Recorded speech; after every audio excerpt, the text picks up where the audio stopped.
Mga kapatid sa sangkatauhan, sa gitna ng kaguluhan, sakit at paghahanap ng kahulugan, huwag nating kalimutan ang dakilang pag-ibig na minsan ay bumaba mula sa langit. Si Jesus Christ, ang anak ng Diyos, ay hindi lamang nagbigay ng turo, kundi siya mismo ang naging sakripisyo para sa ating lahat. Isipin mo ito, isang inosenteng puso na pinako, duguan at sugatan.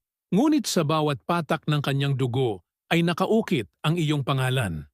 Ang kanyang mga kamay na binutas ng pako ay parehong kamay na handang yumakap sa iyo kahit gaano pa karumi o bigat ng iyong kasalanan.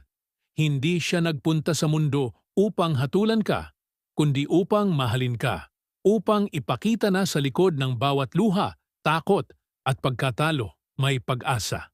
At ang pag-asa na iyon ay siya mismo. Mga kapatid, ito ang paalala. Hindi tayo nag-iisa.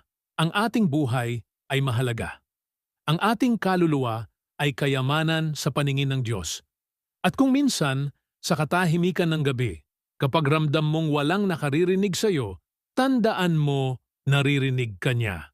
Jesus is calling us, hindi para alipinin, kundi para palayain.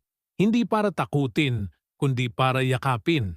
Hindi para husgahan, kundi para ligtasin. Kaya't habang may oras pa, buksan natin ang ating puso. Yakapin natin ang kanyang pag-ibig. At hayaan nating maging liwanag tayo sa isa't isa, sapagkat sa kanya walang imposible. At sa kanya may buhay na walang hanggan.